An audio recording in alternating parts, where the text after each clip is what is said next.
Hello everyone, welcome back on our YouTube channel Tarseem sir tutorial. So चलो ये बच्चे, आज की इस वीडियो में हम डिस्कस करेंगे यहाँ पर आज जो क्लास 10th का साइंस का पेपर आया था उसको डिस्कस करेंगे। ये पेपर बहुत इंपॉर्टेंट रहेगा और बहुत हेल्पफुल रहेगा। ये सॉफ्ट जोन वालों का साइंस का पेपर था क्लास 10th का जेके बॉस का, और हार्ड जोन वालों को का एग्ज़ाम जो होगा साइंस का, वो उसमें जो पैटर्न रहेगा इसी टाइप का रहेगा और इसी टाइप के क्वेश्चन जो होंगे आप सब लोगों को पेपर में देखने को मिलेंगे। तो ये हार्ड जोन वाले 10th क्लास के बच्चों के लिए बहुत ही हेल्पफुल रहेगा। वीडियो स्टार्ट करने से पहले मैं आप सब लोगों को बता दूं, जो भी आज हमारे चैनल पर फर्स्ट टाइम विजिट कर रहा है वो हमारे इस चैनल को सब्सक्राइब जरूर करें, वीडियो को लाइक करें, ज़्यादा से ज़्यादा शेयर करें, और हाँ, कोई भी डाउट हो तो कमेंट भी ज़रूर करें। तो चलिए आज की इस वीडियो को शुरू करते हैं। ये एक पेपर मेरे पास एक बच्चे का है, उन्होंने 10th का एग्ज़ाम दिया हुआ है, और यहाँ पर आप सब लोग देख सकते हो कि यहाँ पर इसमें आपके पास सबसे पहले मैक्सिमम मार्क्स जो रहेंगे वो कितने रहेंगे आपके साइंस के पेपर में, वो रहेंगे आपके 80 मार्क्स। टाइम जो रहेगा वो 3 आवर का रहेगा। और सबसे पहले यहाँ पर देख सकते हैं, यहाँ पर आप लोगों को आइए सेक्शन ए। सेक्शन ए में उन्होंने क्या पूछा हुआ है, क्वेश्चन नंबर 1 to 18, यानी कि 1 से लेकर 18 क्वेश्चन जो हैं are the very short answer type question of 1 marks each. ये सबसे पहले यहाँ पर दिया हुआ है। क्वेश्चन नंबर 1 से लेकर क्वेश्चन नंबर 18 तक 18 क्वेश्चन जो आप लोगों को ऑब्जेक्टिव रहेंगे, एक एक नंबर का क्वेश्चन जो है ये रहेगा। उसके बाद ये सेक्शन ए है, यहाँ से देख सकते हो आप, ये आपके पास पहला क्वेश्चन है, ऑब्जेक्टिव है सारे, फिर दूसरा है, तीसरा है, चौथा है, वैसे ही करके 5 6 ऐसे चलते चलते अगर आप देखोगे यहाँ पर तो 18 क्वेश्चन जो है आपको पेपर में वो क्या आएंगे, ऑब्जेक्टिव आएंगे बच्चों। 18 मार्क्स के जो रहेंगे ऑब्जेक्टिव रहेंगे। हर एक के नीचे आप लोगों के पास ऑप्शन रहेंगे 4 4, और उनमें से एक आपने टिक करना है और आप लोगों को उसका जो मार्क्स होगा वो मिल जाएगा। तो सेक्शन ए में आप लोगों को पहले 18 मार्क्स के क्या रहेंगे, ऑब्जेक्टिव टाइप क्वेश्चन आएंगे। उसके बाद आगे हमारे पास सेक्शन बी। तो सेक्शन बी इस पेपर में क्या रहेगा, सेक्शन बी में रहेगा हमारे पास there will be 10 questions in this section, question number 19 to question number 28, each of 2 marks. तो यहाँ पर देख सकते हो आप कितने क्वेश्चन रहेंगे आपके पास सेक्शन बी में, 10 क्वेश्चन रहेंगे, क्वेश्चन नंबर 19 से लेकर क्वेश्चन नंबर 28 तक, और ये दो दो नंबर वाले क्वेश्चन जो रहेंगे। यहाँ पर आप देख सकते हो क्वेश्चन कैसे आते हैं पेपर में, किस टाइप के क्वेश्चन आपको पूछ सकते हैं। यहाँ मैंने यहाँ पर जो पूरा पेपर देखा और उसके बेस पर मैंने जो अपनी एक ऑब्जर्वेशन बनाई है, उसमें मैंने देखा कि जो 2 2 मार्क्स और 3 3 मार्क्स वाले क्वेश्चन है वो कंसेप्चुअल क्वेश्चन है। ऐसा नहीं है कि आपको डायरेक्टली किसी चीज़ की डेफिनेशन पूछ ली हो, बिल्कुल ईजिली डायरेक्टली किसी चीज़ की डेफिनेशन या कोई यूनिट पूछ लिया, या फिर बहुत ईजी से डायरेक्टली 2 या 3 मार्क्स वाले क्वेश्चन नहीं पूछे हुए हैं, कंसेप्चुअल क्वेश्चन पूछे हुए हैं। अच्छे से डीप में जिस बच्चे ने पढ़ा होगा वही बच्चा इन क्वेश्चंस के आंसर्स दे सकता है। ओके, जैसे यहाँ पर दिखा हुआ राइट, क्वेश्चन नंबर 19 है, right the formula of cyclopentane and draw it's electron dot structure. इसका तो फॉर्मूला भी पूछा हुआ है साइक्लोपेंटेन का, और साथ में इसका इलेक्ट्रॉन डॉट स्ट्रक्चर भी पूछा हुआ है, क्वेश्चन नंबर 19 है। उसके बाद जैसे क्वेश्चन नंबर 20 पूछा हुआ है, right the balanced equations for the following chemical reactions. ये कुछ केमिकल रिएक्शंस दी हुई है और इनकी बैलेंस्ड इक्वेशन लिखनी है। फिर यहाँ पूछा हुआ है, draw the pattern of magnetic field lines around a current carrying solenoid. सिर्फ पैटर्न ड्रा करना है बस, और कुछ नहीं।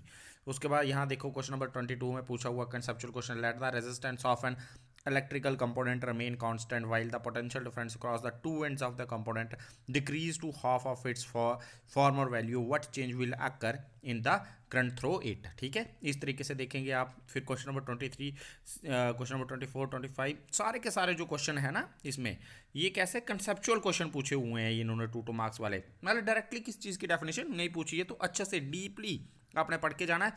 डीप नॉलेज जिस बच्चे को होगा वही पेपर अटेम्प्ट कर पाएगा, स्पेशली 2 2 और 3 3 मार्क्स वाले क्वेश्चन। फिर आ गया क्वेश्चन सेक्शन सी है आप लोगों के पास। सेक्शन बी में आप लोगों को 10 क्वेश्चन आ गए 2 2 मार्क्स वाले। फिर सेक्शन सी जहां पर आप देखते हो, तो in this section from question number 29 to 37 there will be a 9 question with internal choice each of 3 marks. 9 question हैं आप लोगों को, और 9 के 9 क्वेश्चन जो है आप देख सकते हो सेक्शन सी में 3 3 मार्क्स वाले। कई क्वेश्चन के में इंटरनल चॉइस भी है। इंटरनल चॉइस का मतलब 2 पूछे हुए, 2 में से आपको क्या करना है, एक अटैम्प्ट करना है। ठीक है, तो चलिए देखते हैं यहाँ पर। जैसे देखिए यहाँ पर भी पूरा कंसेप्चुअल क्वेश्चन है। जैसे क्वेश्चन नंबर 29 है, the potential difference across the terminal of an electric heater is 60 volt when it draws a current of 4 ampere from the source, what current will be the heater draw if the potential difference is increased to 120 volt. ठीक है, देखिए उसके और में question पूछा हुआ है।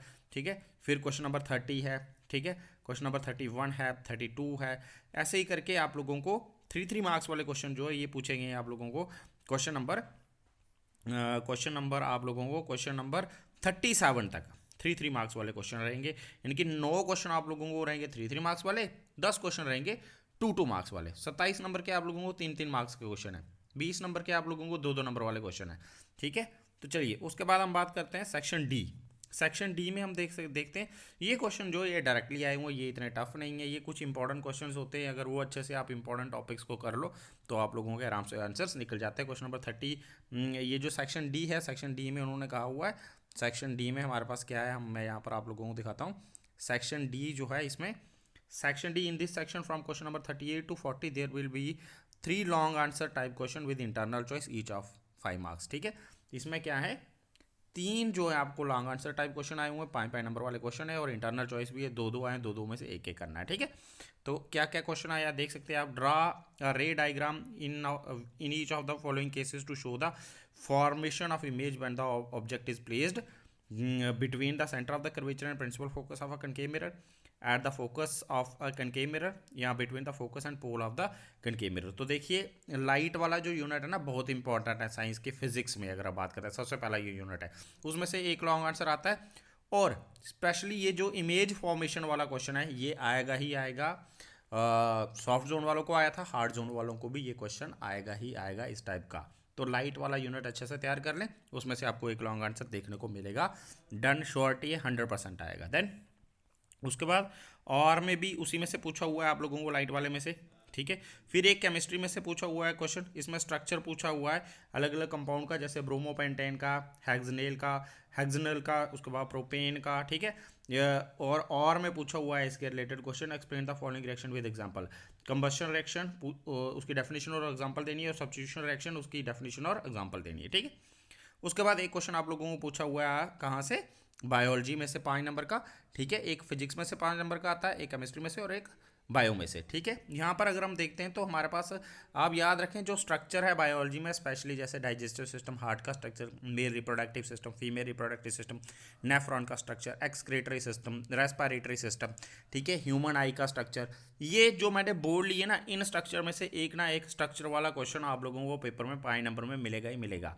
Life process में से एक क्वेश्चन आप लोगों को 5 नंबर का आता है। ठीक है, ओके, और वो भी mainly structure, with the help of structure he question पूछा जाता है। जैसे यहाँ पर उन्होंने पूछा हुआ है describe the structure and functioning of nephron, और आर में पूछा है describe transport of the following material in plant, water, mineral और फूड कैसे ट्रांसपोर्ट होता है। ठीक है, जाइलम और फ्लोइम के बारे में सीधा। ठीक है ना, वाटर को कौन करता है और मिनरल को जाइलम करता है, और फ्लोइम करता है फूड को प्लांट्स में ट्रांसपोर्ट, और वो पूरा प्रोसेस पूछा हुआ है। और में पूछा हुआ है structure and functioning of nephron. ठीक है, तो इस तरीके से ये 40 क्वेश्चन ओवरऑल आप लोगों को एग्जाम में रहेंगे, 3 लॉन्ग आंसर रहेंगे, 9 आप लोगों को 3 नंबर वाले रहेंगे, 10 आप लोगों को रहेंगे 2 नंबर वाले, और 18 क्वेश्चन जो है वो आप लोगों को 1 नंबर वाले रहेंगे। तो ये ओवरऑल आज का पेपर था, जो सॉफ्ट जोन वालों को साइंस का पेपर आया था।